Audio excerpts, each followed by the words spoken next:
Hello everyone, my name's Tom, and for today's lesson I'm going to be teaching you guys how to craft an interpretive piece. For what we're going to be learning today, I'm just going to teach you guys the methods and aspects of creating an interesting and effective interpretive piece. More specifically, I'm going to be speaking about how to make a feature article, but all the aspects still apply to any other medium you may choose. Alright, so the first step of creating any interpretive piece is you have to select a topic or issue that you're going to be discussing throughout it. You want to pick something that's meaningful and captivating. It tends to be something that you're genuinely interested about and something that the markers haven't heard too much before. To do so, to find relevant new topics, you can research via news networks, social media, journalism websites such as BuzzFeed or The Guardian, or just topics you've heard being discussed in your daily life. You want to avoid these topics that are uninnovative. These usually tend to be issues that are explored in NatPlan prompts, tending to be like climate change or renewable energy.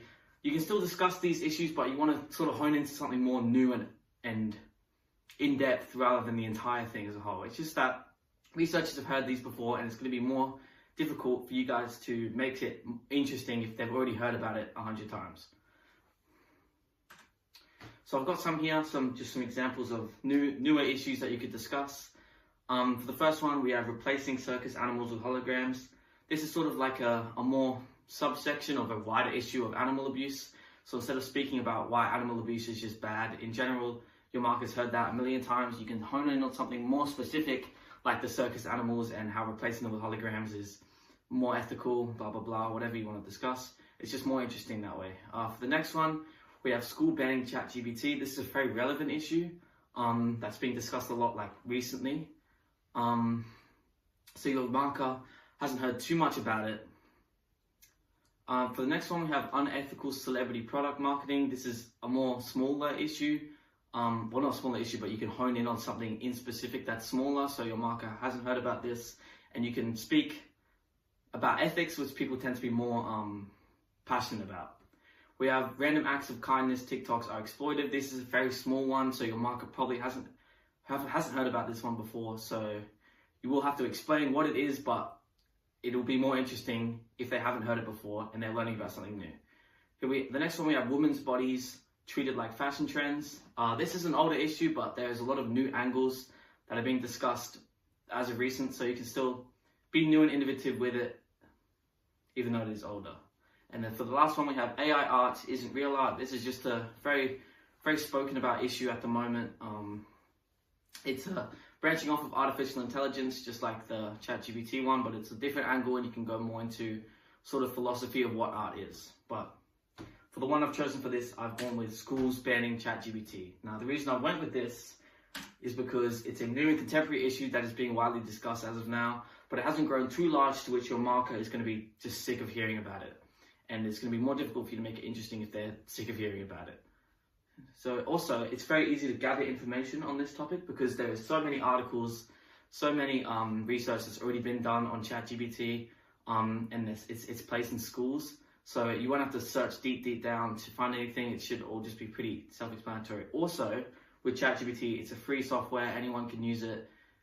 Signing in is free, everything like that. So you can do your own research. You can genuinely check everything that you want to see you do yourself. So it's easy to gather information like that. Also, the reason this one's very good is because it affects our lives as students directly. We go to a school where ChatGPT is banned off the school network. So you could use anecdotal evidence to support anything that you speak about in your piece. So the second step is selecting a medium that you're going to portray your interpretive piece as. There's a wide variety of mediums, but they're ultimately pretty similar.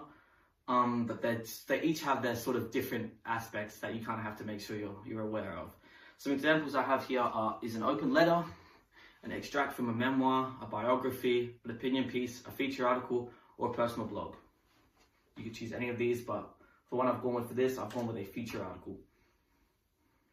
The reason for this is a feature article on ChatGPT is realistic. It's something that's definitely capable of being done. It's been done before, but not too much, and it's still a newer issue, like I spoke about before, but it is something that could generally happen and has happened. Also, if you're just going to be speaking about an opinion, like what I would be doing if I were to be writing this, I'll just be speaking about my opinion on them in schools and how it could be an effective learning tool. If you're going to be writing a feature article, people write about their own opinions all the time. It's definitely capable of being done. Yeah, so I think it's, and the fact that ChatGPT is a digital thing and I'm going to be doing an online feature article, I think it mixes together very well, just because they're both online and they both relate to each other. So now we're going to be talking about the structure of an interpretive piece, how to actually make it, how to write it. Yeah.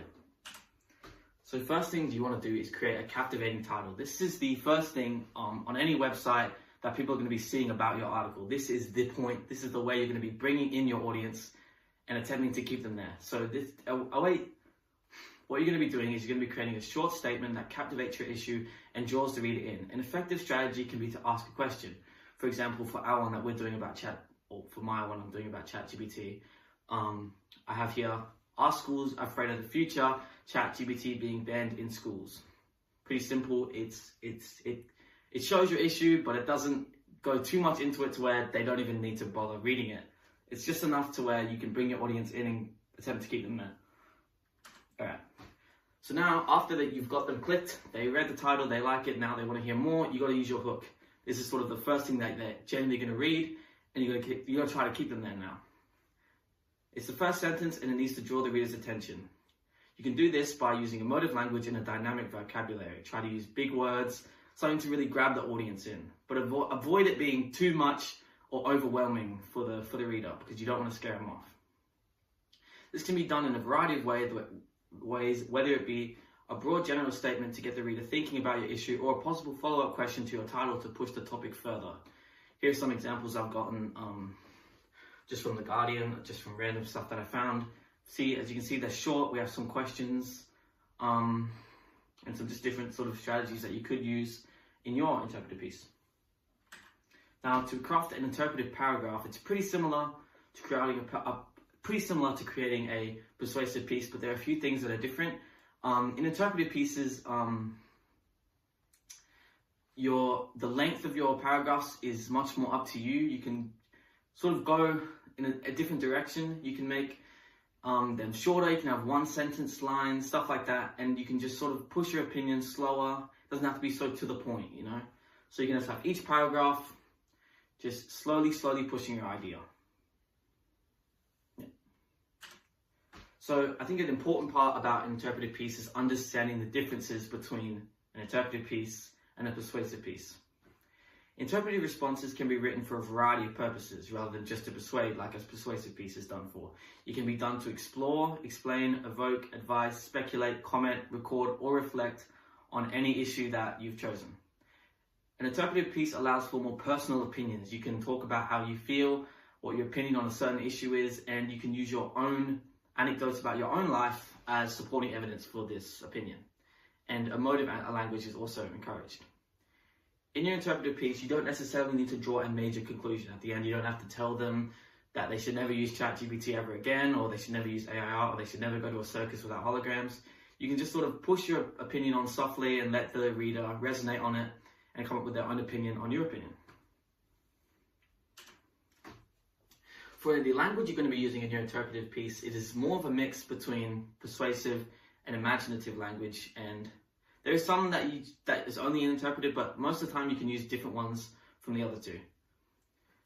Yeah, so for some persuasive language that you could use a rule of three, you can use repetition, you can use a direct address, call to action, emotive language, high modality words, statistics and facts, rhetorical questions, anecdotes, or syntax.